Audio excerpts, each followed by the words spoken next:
Welcome, today in front of me Huawei Mate 10 Pro, and I'll show you how to adjust the ringtone volume on this device. So first step, just go to the settings and here find the sounds and vibration.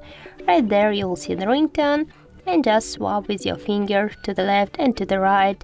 You can change the ringtone volume. So that's the first way.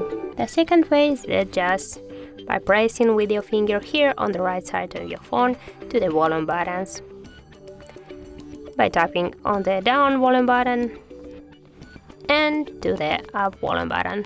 So that's it. If you found this video helpful, leave like, comment and subscribe our channel.